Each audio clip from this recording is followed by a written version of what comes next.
10장 18절로 31절입니다. 한 절씩 우리 분가라 교독합니다. 예후가 뭇 백성을 모으고 그들에게 이르되 아합은 바알을 조금 섬겼으나 예후는 많이 섬기리라. 그러므로 내가 이제 큰 제사를 바알에게 드리고자 하노니 바알의 모든 선지자와 모든 섬기는 자와 모든 제사장들을 한 사람도 빠뜨리지 말고 불러 내게로 나오게 하라. 모든 오지 아니하는 자는 살려두지 아니하리라 하니 이는 예후가 바알 섬기는 자를 멸하려 하여 계책을 씁니다. 예후가 바알을 위하는 대회를 거룩히 열라 하며 드디어 공포되었더라. 예후가 온 이스라엘에 사람을 두루 보냈더니 바알을 섬기는 모든 사람이 하나도 빠진 자가 없이 다 이르렀고 우리가 바알의 신당에 들어가매 바알의 신당 이쪽부터 저쪽까지 가득하였더라. 예후가 예복 맡은 자에게 이르되 예복을 내다가 바알을 섬기는 모든 자에게 주라 하매 그들에게로 예복을 가져온지라. 예후가 내 아들 여호나답과 더불어 바알의 신당에 들어가서 바알을 섬기는 자들에게 이르되 너희는 살펴보아 바알을 섬기는 자들만 여기 있게 하고 여호와의 종은 하나도 여기 너희 중에 있지 못하게 하라 하고 무리가 번제와 다른 제사를 드리려고 들어간 때에 예후가 80명을 밖에 두며 이르되 내가 너희 손에 넘겨주는 사람을 한 사람이라도 도망하게 하는 자는 자기의 생명으로 그 사람의 생명을 대신하리라 하니라. 번제 드리기를 다하매 예후가 호위병과 지휘관들에게 이르되 들어가서 한 사람도 나가지 못하게 하고 죽이라 하매 호위병과 지휘관들이 칼로 그들을 죽여 밖에 던지고 바알의 신당 있는 성으로 들어가서 바알의 신당에서 목상들을 가져다가 불사르고 바알의 목상을 헐며 바알의 신당을 오늘까지 이르리라. 예후가 이와 같이 이스라엘 중에서 바알을 멸하였으나 이스라엘에게 범죄하게 한 느밧의 아들 여로보암의 죄 곧 베델과 단에 있는 금송아지를 섬기는 죄에서는 떠나지 아니하였더라. 여호와께서 예후에게 이르시되 네가 나보기에 정직한 일을 행하되 잘 행하여 내 마음에 있는 대로 아합 집에 다 행하였은즉 내 자손이 이스라엘 왕위를 이어 4대를 지내리라 하시니라. 그러나 예후가 전심으로 이스라엘의 하나님 여호와의 율법을 지켜 행하지 아니하며 여로보암이 이스라엘에게 범하게 한 그 죄에서 떠나지 아니하였더라. 아멘. 예, 북이스라엘에는 선하고 경건한 왕이 한 사람도 없었습니다. 그 중에서도 가장 어리석고 악한 왕 중에 한 명이 바로 이세벨과 함께 온 이스라엘의 바알 숭배가 성행하게 만든 아합이죠. 이 못된 왕에게도 하나님은 대언자 엘리야를 붙여주시고 엘리야를 통하여 참 많은 이적과 표적과 또 은혜를 베푸셨습니다. 그가 세상을 떠나고 그 아들 아하시야가 병으로 1년 만에 자식이 없이 죽고 또 다른 아합의 아들 요람이 왕이 되었을 때에도 하나님은 대언자 엘리사를 보내주셔서 북이스라엘 땅에 참 풍성한 긍휼을 베푸십니다. 열왕기하 3장에서 8장까지가 전부 이 악한 아합의 아들 요람 때에 북이스라엘의 대언자를 통해 내려주신 참 다양한 은혜와 보살핌을 기록하고 있지요. 악한 왕비 이세벨이 여전히 살아있고 아합의 아들 요람도 계속해서 하나님의 뜻에 반하는 통치를 할 때인데도 하나님은 한없는 인자를 내려주시는 것을 보게 됩니다. 이처럼 하나님은 악인에게도 기회를 주십니다. 그가 깨닫고 돌이킬 시간을 충분히 허락하십니다. 그러나 끝없이 계속 악행을 용납하시는 것은 아닙니다. 결국 요람 12년에 아합과 이세벨의 집에 대한 하나님의 진노와 심판이 시작됩니다. 당시 시리아와 북이스라엘 사이에 또 한 번 요단 동편 길앗 라못에서 분쟁이 발발했습니다. 여기서 북이스라엘 왕 요람이 부상을 입고 치료와 요양차 모친 이세벨이 거하고 있는 이스라엘로 갔지요. 또 이 요람을 문명하려고 유다 왕 아하시야도 이스라엘로 갔습니다. 그런데 길앗 라못에 주둔하고 있던 북이스라엘 군사령관 예후에게 하나님께서 기름을 부으십니다. 그를 왕으로 세우시고 아합의 집을 쳐라 명령을 내리시죠. 이세벨은 물론 아합의 아들 요람과 남유다의 아하시야 왕까지 전부 이스라엘에 다 집결을 시켜 모시고 예후를 통하여 아주 한 몫의 심판을 한꺼번에 행하시는 것을 우리들이 목격합니다. 이스라엘에서 아합의 집을 진멸하신다. 이것은 앞서 열왕기상에서 대언자 엘리야를 통하여 말씀하신 대로입니다. 열왕기상 21장에 보면 이스라엘에 살던 믿음의 사람 의인 나봇과 그 아들들을 이세벨과 아합이 전부 다 죽이고 그 나봇의 땅을 빼앗아 버립니다. 하나님께서 그 악행을 보시고 무죄한 피를 흘린 바로 그 이스라엘 땅에서 그들이 행한 대로 갚으시겠다 예고하셨죠. 그러므로 지금 이렇게 꼭 하필이면 이스라엘에서 아합의 아들 요람과 이세벨과 이 모두가 하나님의 심판을 받게 되는 것은 결단코 우연이 아닌 것이죠. 하나님은 저들이 과거 이스라엘에서 행한 모든 악한 일들을 오랜 세월이 지났는데도 잊지 않고 계십니다. 열왕기하 9장 25절 말씀에 보면 거기 이렇게 되어 있습니다. 예후가 이르되 그 시체를 가져가라. 이 아합의 아들 요람의 시체입니다. 요람의 시체를 이스라엘 사람 나봇의 밭에 던져라. 네가 기억하려니와 이전에 내가 너와 함께 타고 그의 아버지 아합을 쫓았을 때에 여호와께서 이같이 그의 일을 예언하셨느니라. 우리말 성경에는 이 9장 25절에 그냥 나봇의 밭 이렇게 되어 있어요. 원래는 어떻게 되어 있냐면 이스라엘 사람 나봇의 상속 유산인 그 땅에 던져라 이렇게 되어 있습니다.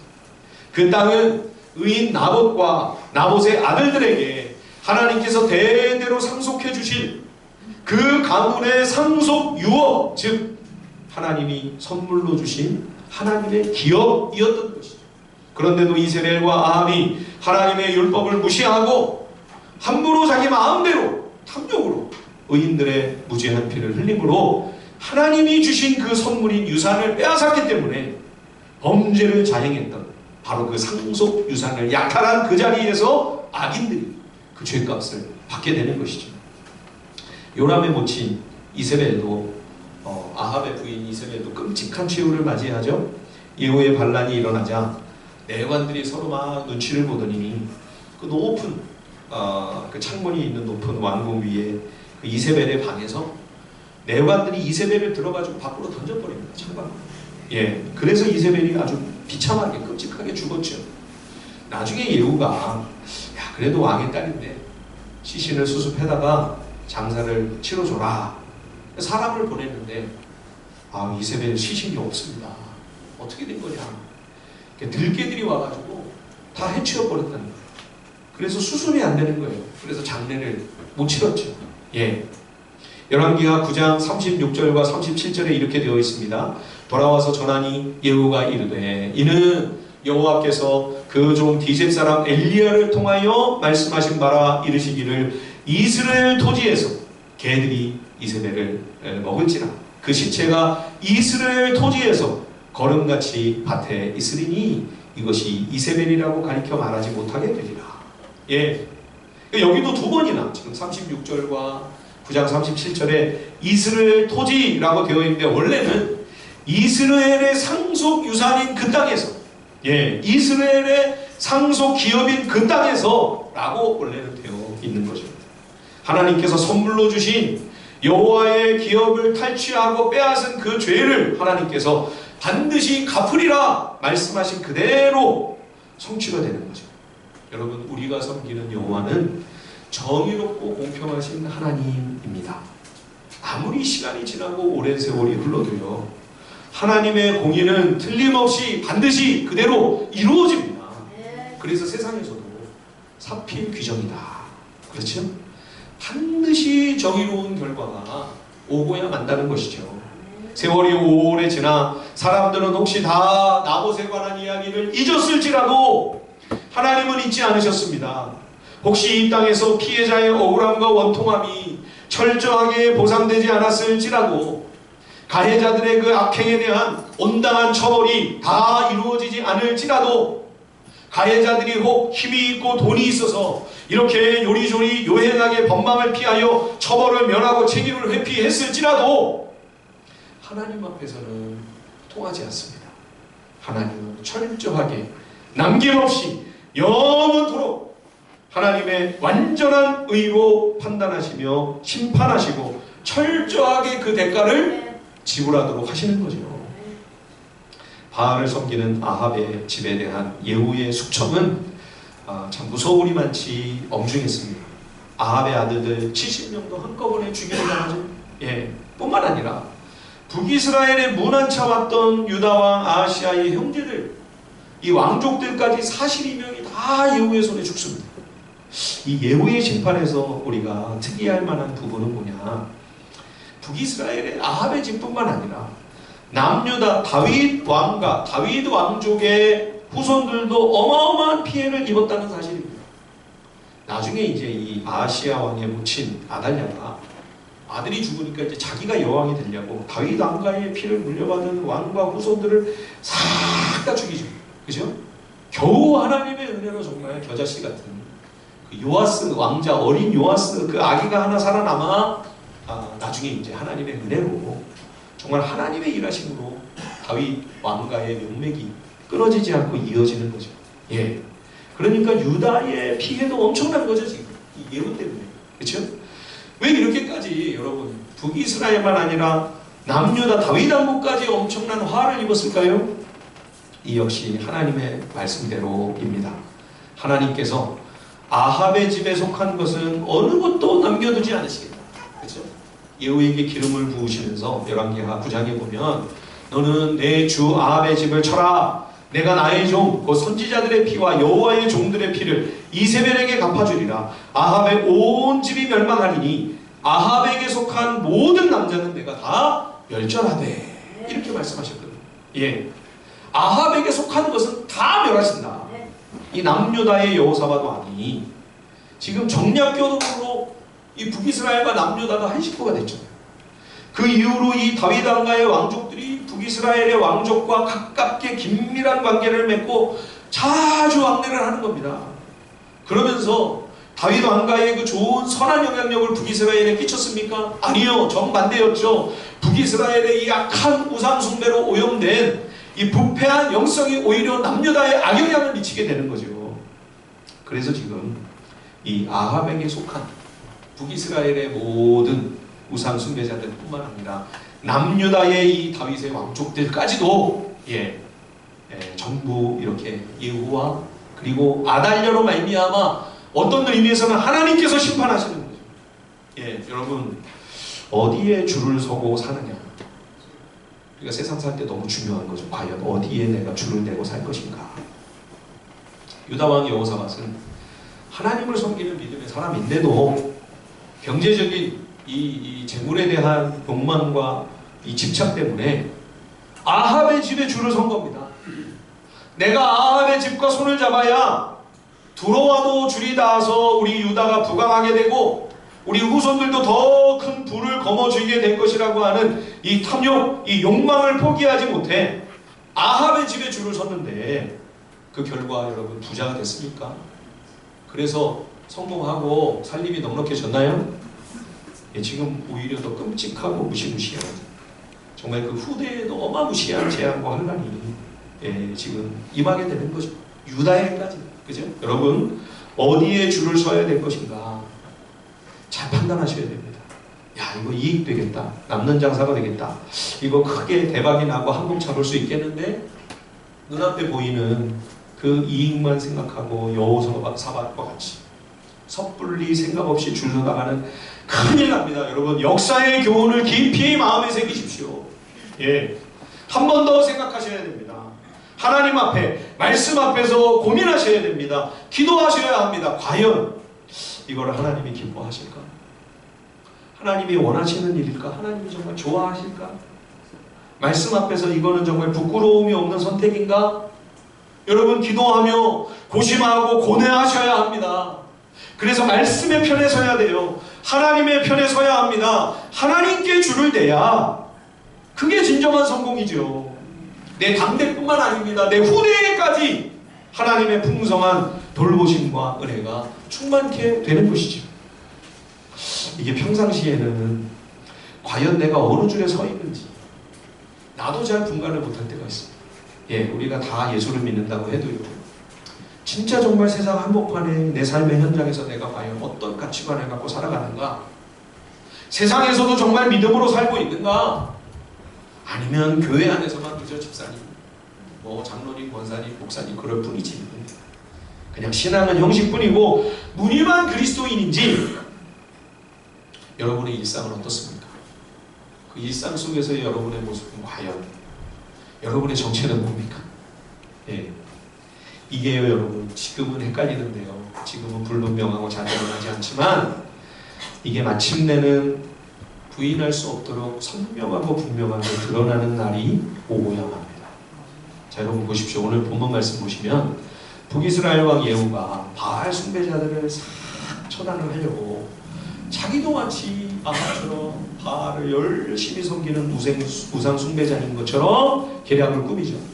바알 우상을 위한 큰 축제를 열겠다. 온 나라에 공지를 하고, 그래서 바알을 섬기는 모든 백성들이 다 한 자리에 모입니다. 그런데 여러분, 이들을 제거하려면 누가 여호와의 종인지 누가 바알의 종인지 구별이 안 되잖아요. 그래서 어떡하냐면요, 바알 신봉자들에게 따로 옷을 입힙니다. 예, 자, 우리 10장 22절 11개와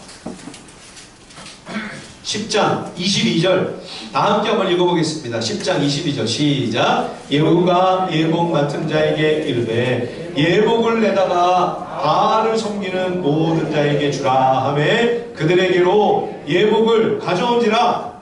예, 바알에게 입맞추고 바알에게 경배하는 자들을 위하여 따로 구별된 유니폼을 준비를 했습니다. 여러분, 이 옷은요, 신분을 상징하는 겁니다. 과연 그가 어떤 사람인가? 이 고대에는 더더욱 그가 입을 옷이 단적으로 그의 위상과 그의 위치를 나타내는 거죠. 신분증이나 마찬가지인 거예요. 예, 그래서 복음서에 기록되어 있는 예수님의 비유에도 보면 왕의 초청을 받은 많은 백성들이 뭐 장가 가야 된다, 소를 시험해야 된다, 뭐 밭에 가야 된다 하면서 막 거절하잖아요. 그래서 초대를 못 받았던 사람들이, 전혀 언감생심 꿈도 못 꾸던 사람들이 왕의 잔치에 참여하게 되는 정말 상상도 못했던 엄청난 특권과 영광을 누리게 되죠. 근데 그 자리에 참여하는 다른 어떤 조건도 없어요. 예, 다만 예복을 입고 있어야 됩니다. 그렇죠? 왕의 잔치에 참여할 수 있는 예복. 그 예복이라고 하는 것은 그 잔치에 참여할 수 있는 그런 구원의 신분을 상징합니다. 그가 과연 정말로 예수를 믿는 믿음의 사람인가? 믿음으로 하나님의 은혜를 선물로 받은 사람인가? 그 선물이 너무 감사하여 그 은혜에 감격함으로 그 은혜에 합당한 삶을 살기 위해 과연 세상에서 최선을 다했는가? 그의 신앙뿐만 아니라 그의 삶, 그의 인격, 그가 걸어왔고 그리고 그가 살아왔던 그의 길, 그의 인생의 본질과 진면목을 상징하는 것이 바로 그 예복이죠. 예복. 예. 여러분, 요한계시록에 보면 어린 양의 그 영원한 즐거움과 기쁨의 축제인 그 혼인잔치에 참여하는 성도들이 무슨 옷을 입고 있죠? 예, 밝게 빛나는 그 광채가 나는 흰 옷을 입고 있죠. 예, 그 빛나는 거룩한 세마포 흰 옷을 입고 영원한 하나님 나라의 잔치에 참여하게 됩니다. 여러분, 바로 그 순간, 바로 그날 그때 내가 과연 어떤 옷을 입게 될지 결정이 되는 거죠. 바알의 예복을 입고 금송아지의 그 부끄러운 옷을 입고 영원한 멸망에 떨어질 것인가? 아니면 광채나는 그 빛나는 흰 옷을 입고 영원토록 희락이 넘치는 그 하나님의 나라, 그 혼인잔치에 영원토록 참여할 것인가? 사랑하는 성도 여러분, 과연 우리는, 나에게는 그날의 그 마지막 순간에 과연 어떤 옷이 입혀지게 될까요? 오늘 말씀에 보면 우리가 예레미야를 묵상하면서 만났던 레갑 자손의 활약이 오늘 본문에 두드러지는 모습을 봅니다. 앞서 11개가 10장 15절에 보면 예후가 레갑 자손 여호나답, 나중에 보면 또 요나답이라고 하는데요, 여호나답이나 요나답이나 같은 말입니다. 우리 한글에서 좀 이걸 좀 다음번 좀 개정판이 나올 때는 좀 통일을 좀 시켜주면 좋겠어요. 예, 사람도 많은데 이름까지 헷갈리는, 그쵸? 예, 여호람과 요람 같은 이름입니다. 예, 여호람이나 요람이나, 예, 요아스나 요아스 같은 이름입니다. 다른 사람이 아니에요.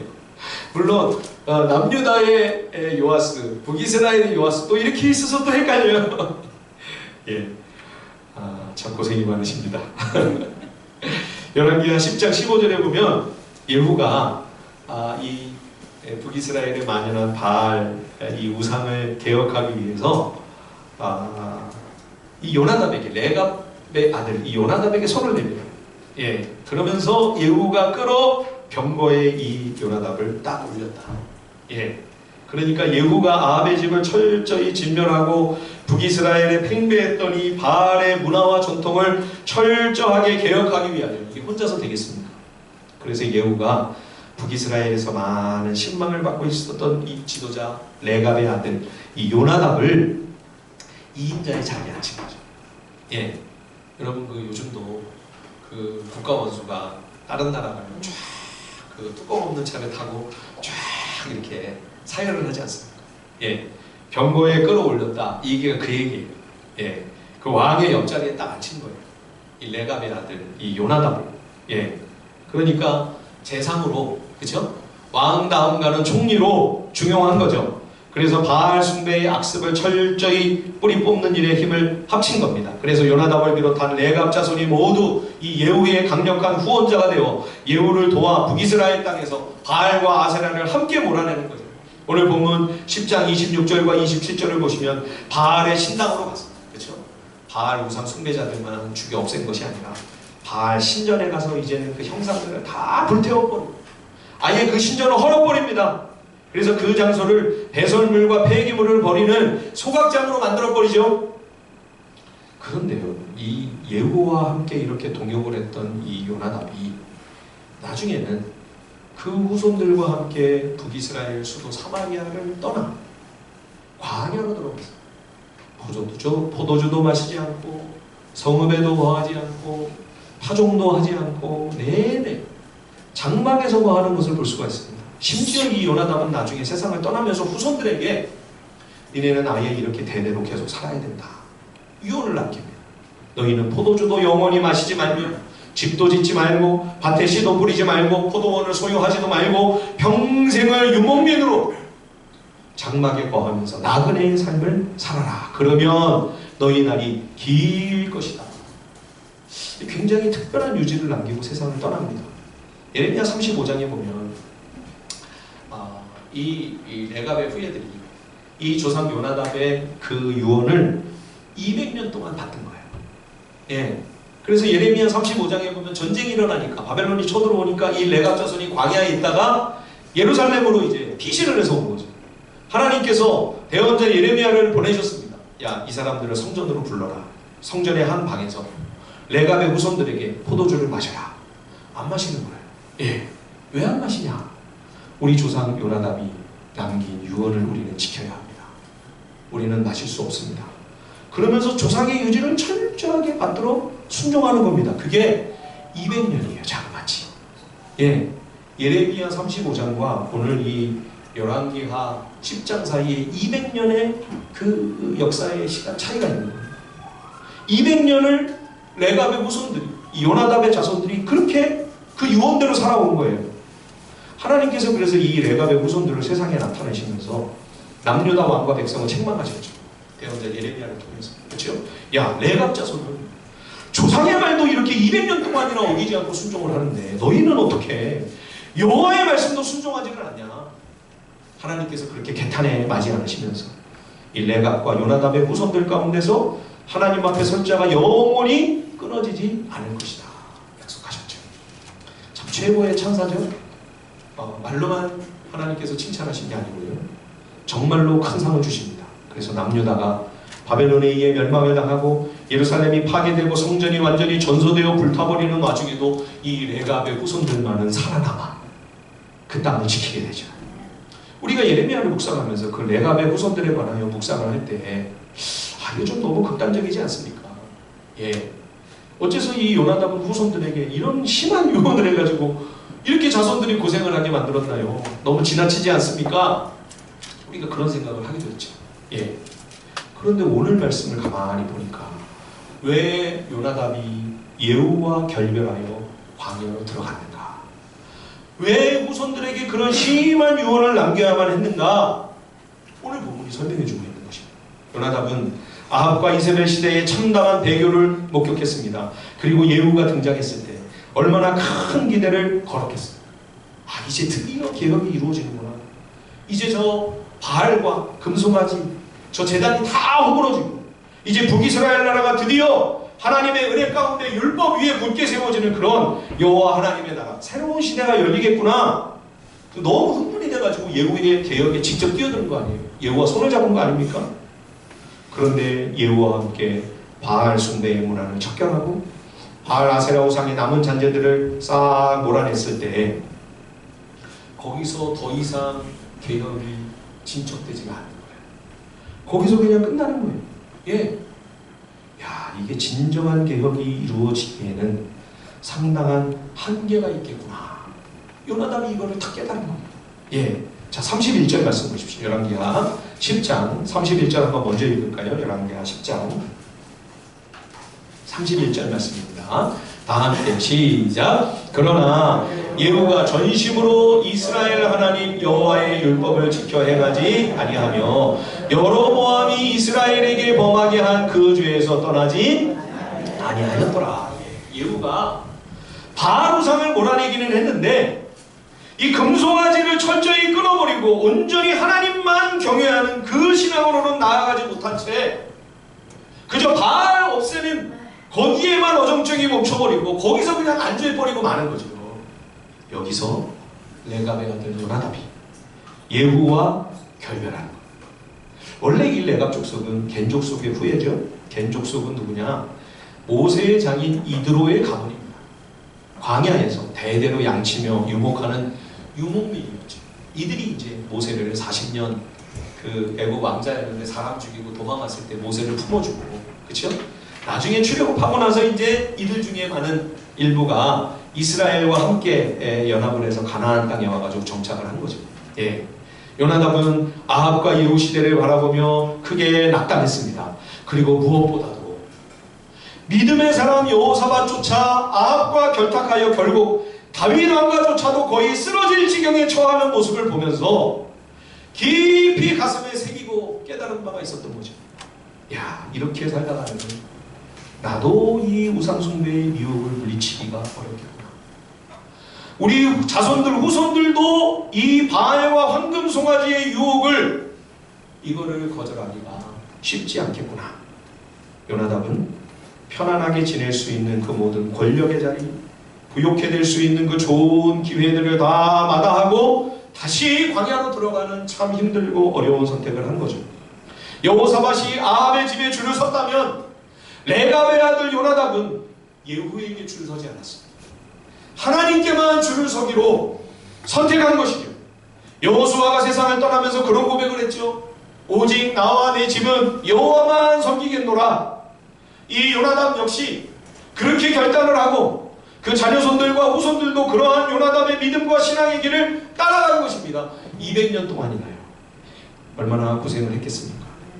그러나 여러분, 오늘 열왕기와 예레미야를 다 같이 기록했던 이 대언자 예레미야가 여호사밧의 후손들이 결국은 아합의 집과 결탁하여 얼마나 끔찍한 비극에 처해지게 되었는가, 그 모습과 레갑과 요나답의 후손들이 얼마나 하나님의 풍성한 평안과 평강으로 보답을 받았을 뿐만 아니라 하나님께 인정을 받는 여호사밧의 선택과 그리고 레갑의 아들 이 요나답의 선택을 우리에게 선명히 이 역사 가운데 대비시켜 보여주면서 우리에게 역사의 귀중한 메시지를 지금 던져주고 있는 것이죠. 예후 왕은 물론 아합이나 이세벨처럼 하나님을 완전히 버리고 배교를 행한 것은 아니었습니다. 그러나 그도 역시 북이스라엘의 수많은 왕들처럼 금송아지를 섬기며 전심으로 하나님을 따르지 않았습니다. 여러분, 왜 예후는 바알을 그렇게 열심히 척결했으면서 금송아지는 버리지 못했을까요? 열왕기하 10장 16절에 보면 예후가 이 레갑의 아들 요나답, 레갑 자손들을 끌어들이기 위해서 뭐라고 큰 소리를 쳤습니까? 나와 함께 가서 여호와를 위한 나의 열심을 보라. 그래가지고 이 요나답을 자기 병거에 딱 태운 거거든요. 말은 참 멋있게 했는데, 그러나 예후의 개혁은 순수하지 못했습니다. 예후가 바알을 제거하며 바알 우상 숭배자를 이렇게 철저하게 처단하고 제거한 것은, 그것이 아합의 집을 완전히 끊어버려야 예후 왕가가 더욱 든든히 세워질 수 있었기 때문입니다. 예후의 열심은 하나님을 위하는, 하나님을 사랑하고 오직 하나님만 영광 받으시게 하려는 순수한 순전한 열정이라기보다는 오히려 자기의 왕권을 강화하고 예후 왕가를 굳건히 하려고 하는 욕망이 더 컸던 것이죠. 그래서 예후의 개혁은 금송아지까지 다 깨뜨리는 온전한 성경적 개혁으로 나아가지 못하고 아쉽게도 그저 절반의 개혁, 반쪽짜리 개혁에 그치고 맙니다. 자, 오늘 본문 10장 우리 다시 한번 읽어볼까요? 열왕기하 10장 28절과 29절입니다. 다 함께 한번 읽어보겠습니다. 열왕기하 10장 28절 29절 한 목소리로 읽습니다. 시작. 예후가 이와 같이 이스라엘 중에서 바알을 멸하였으나 이스라엘에게 범죄하게 한 느밧의 아들 여로보암의 죄 곧 베델과 단에 있는 금송아지를 섬기는 죄에서는 떠나지 아니하였더라. 예, 여러분, 바알을 치는 게요, 금송아지를 치는 것보다 훨씬 쉽습니다. 왜 그럴까요? 예, 바알과 아세라는 밖에 있는 우상과 싸우는 일이었기 때문입니다. 그런데 이 금송아지는 이제는 나 자신과의 싸움입니다. 나와의 싸움은, 이 영적인 싸움은 가장 힘들고 가장 어렵습니다. 아합의 집을 치는 것은 예후가 예후 자신의 집을 치는 것보다 훨씬 수월한 일이었습니다. 세상을 변화시키고 세상을 바꾸고 세상을 개혁하는 것보다 더 어렵고 힘든 것은 나를 개혁하는 일, 나를 바꾸고 내가 변화되는 것. 여러분, 성경은 이것을 진정한 개혁이라고 말씀합니다. 이 개혁을 하지 않으면 여러분, 우리의 개혁은 예후처럼 반쪽에 그치고 마는 거죠. 말이 좋아 절반의 개혁, 말이 좋아 반쪽짜리 개혁이지 실상은 실패한 개혁입니다. 우리가 역사서를 묵상하면서 이 개혁이라고 하는 말을 저도 자주 하고 여러분들도 많이 지금 듣고 계십니다. 개혁이 뭡니까? 개혁이라고 하는 것은 하나님의 말씀을 순종하며 그것에 방해되는 모든 방해물들과 끊임없이 싸우는 것입니다. 내 속에, 내 안에, 내면의 적들을 몰아내기 위한 죄와의 싸움, 죄와의 영적인 투쟁, 영적 전쟁, 그것이 개혁의 진정한 본질입니다. 여러분, 이 개혁이 왜 그렇게 중요합니까? 이러한 성경적 개혁이야말로 예수를 믿는 신앙의 비유, 예수 그리스도의 제자가 걸어가야 할 제자도이기 때문입니다. 예수님을 닮아가며 예수의 형상을 내 속에 이루어가는 구원의 완성은 개혁이 없이는 불가능합니다. 개혁이 없다면 과연 신앙이라고 할 수 있을까요? 그거를 믿음이라고 할 수 있을까요, 여러분? 개혁이 왜 이렇게 소중합니까? 성경적인 교회 개혁을 이루어냈던 우리 신앙의 선배들, 종교 개혁자들의 모토는 개혁된 교회는 항상 개혁되어야만 한다는 것이었습니다. 그들의 캐치프레이즈는 우리 저 썩어 빠진 중세 가톨릭 교회로부터 교회를 개혁하자, 이게 아니었고요. 개혁된 교회는 항상 개혁되어야만 한다. 한 번 개혁했다, 가톨릭의 그 비성경적이고 잘못된 행태로부터 우리는 개혁해 나와 자, 개혁교회를 이루었다. 그게 개혁의 끝이 아니라는 것입니다. 개혁의 시작에 불과하죠. 한국교회를 한번 생각해 보십시다. 복음이 들어와 많은 개혁이 이루어졌습니다. 조상제사를 거부하고 교회가 곳곳에 세워지고 학교가 세워지고 교육과 의료와 사회복지와 많은 부분에서 이 사회에 많은 진전과 발전과 변화가 있었습니다. 그러나 여러분, 오늘 말씀에 우리가 겸손히 정직하게 한국교회를 비춰볼 때 과연 지금 한국교회는 금송아지 우상 숭배를 몰아내기까지 지금도 계속해서 개혁을 하고 있습니까? 바알을 몰아내기는 했지만 여로보암의 금송아지 앞에 굴복하고 말았던 이후처럼 한국교회도 결국 재물의 탐욕이라고 하는 우상 숭배 앞에 무릎 꿇고 만 것이 아닙니까? 절반의 개혁이죠. 반쪽짜리 개혁이죠. 말이 좋아 개혁이죠. 실은 개혁의 실패죠. 예. 이렇게 개혁에 실패하게 될 때 제일 심각한 문제가 뭐냐? 복음의 빛이 가려진다는 것입니다. 여러분, 왜 우리 이 믿음의 선각자들이, 종교개혁자들이 개혁된 교회는 항상 개혁되어야 된다라고 이야기해야만 했을까요? 교회가 말씀 앞에서 끊임없이 개혁해 나가기를 발버둥 치지 않으면 마침내는 교회를 통해 오히려 복음의 빛이 가려지고, 교회가 복음을 영화롭게 하고 교회가 생명을 살리고 구원하는 것이 아니라 오히려 반대로 교회로 인하여 복음이 생명력을 잃고, 오히려 교회가 구원하는 영혼들을 천국 못 가도록 가로막는 일들이 벌어지게 될 것이라고 하는 사실을 저들은 중세교회의 모습을 통해 너무나도 처절하게 목격했기 때문이죠. 그러므로 여러분, 개혁은 내가 살기 위해서라도, 내가 정말로 살아남아 내 구원이 완성되기 위하여 꼭 필요한, 이거는 정말 선택이 아니고 필수죠. 필수. 예. 내가 살아남기 위해서라도, 내가 살기 위해서라도 이 개혁은 필수입니다만, 교회가 복음의 생명력과 영향력을 잃지 않기 위해서라도 교회는 항상 개혁되어야 합니다. 이웃을 살리기 위해서라도, 죽어가는 영혼을 건지고 구원하기 위해서라도 여러분, 교회는 항상 개혁되어야만 하는 것이죠. 개혁을 포기하고 중단한다면 그것은 교회가 교회로서의 사명을 이제는 그만하겠습니다 라는 선언과 같습니다. 그리스도인이 말씀 앞에서 개혁의 몸부림을 계속하지 아니하고 중단한다면 나는 이제는 더 이상 그리스도인이 아닙니다 라고 선언하는 것과 같은 것이죠. 마지막으로 하나만 더 말씀드리려고 합니다. 여러분, 이제는 교회와 우리 그리스도인들이요, 이 세상, 이 사회 속에서 우리가 마땅히 감당해야 할 책임도 우리가 그 십자가를 꼭 져야만 됩니다. 그동안은 우리가 개인 구원에만 너무 관심이 많았어요. 나 하나 어떻게 예수 잘 믿고 내 믿음 하나 잘 지키고 어떻게 천국 가느냐, 여기에 다 한국교회가 대부분 올인하지 않았습니다.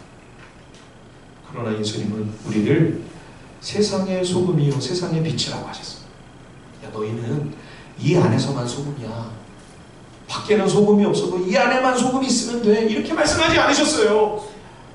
너희끼리 이 안에서 열심히 빛을 비추어. 그렇게 말씀하지 않으셨습니다. 세상의 소금이다. 세상의 빛이다. 그러면 여러분, 이제는 우리가 서 있는 그 자리에서 사회적인 책임과 공동체적인 의무를 성실하게 감당해야죠. 예, 이제는 더 이상 예수 믿는다고 하면서 말은 집사라고 하고 목사라고 하고 장로라고 하면서 나의 이익을 위해 거짓말치고 사기치는 일 있어서는 안 됩니다. 그러면서 예수 그리스도의 은혜로 구원받았다고요? 웃기지 마십시오, 여러분. 그런 구원이 어디 있습니까? 그렇게 산다면 하나님은 구원하시지 않습니다. 구원의 선물은 그런 사람의 것이 아닙니다. 세상에서 살아남기 위해서는 어쩔 수 없는 일 아닙니까? 여러분, 그것이 바로 우상숭배 앞에 무릎 꿇는 것 아닙니까? 바알에게 입 맞추고 무릎 꿇고 금송아지에게 우상숭배하는 것 아닙니까? 그리스도인이 장사를 한다고요? 그러면 저울눈금을 속이지 마셔야 합니다. 손해가 나도, 예, 성도가 판사라고요? 그러면 피해자가 억울하게 원통하게 눈물을 흘리는 그 불공정한 재판은 없어져야 합니다.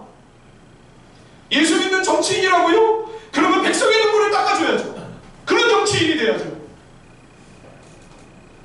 교회 가서 인사나 하고 예배드리는 척하고 표만 벌어드리겠다고 하는 것이 무슨 그게 예수 믿는 사람입니까? 예수님은 하나님 나라가 임하게 해달라고 기도하라고 우리에게 가르쳐주셨어요. 나라가 임하시오며. 그거는 여러분, 예수님 빨리 오셔서 어서 이 악한 세상 다 진멸해 주시고 심판해 주시고 하나님 나라가 어서 완성되게 해주세요. 여러분, 이런 기도의 의미만 담고 있는 것이 아닙니다. 내가 서 있는 그 자리, 오늘 내가 살아가고 있는 그 세상 삶의 현장 한복판에서 주의 다스림과 통치가 임하기를 원합니다. 이런 간절을 갑니다. 그러려면 어떻게 해야 돼요? 우리들이 예수 믿는 사람답게 살아야죠. 우리의 삶을 통해, 우리의 인격을 통해, 우리의 말을 통해, 우리 인생을 통해 살아계신 하나님이 우리 가운데 통치하시고 다스린다고 하시는 사실이에요. 하나님의 나라가 우리를 통해 나타나야죠. 그 기도예요. 나라가 임하시오. 내 삶을 통해, 내 가정, 우리 삶의 현장, 직장의 일터에 하나님의 나라, 하나님의 다스림과 통치가 나타나 믿지 않는 사람들도 살아계신 하나님의 그 증거를 볼 수 있게 되기를 원합니다. 여러분, 이것이 개혁입니다. 성경적인 개혁입니다. 오늘 예후의 개혁과 같은 실패한 개혁으로 끝나지 않아요. 간절히 소원합니다. 우리 하늘비전 교회는 항상 개혁해가는 교회가 되기를 원합니다. 우리 하늘비전 성도들은 항상 말씀 앞에서 말씀대로 살기 위해 몸부림치는 성도들 되시기를 주님의 이름으로 간절히 축원드립니다. 우리 시간 말씀을 생각하며 간절히 한 번만 주님 앞에 합심하여 기도하겠습니다. 아버지 하나님,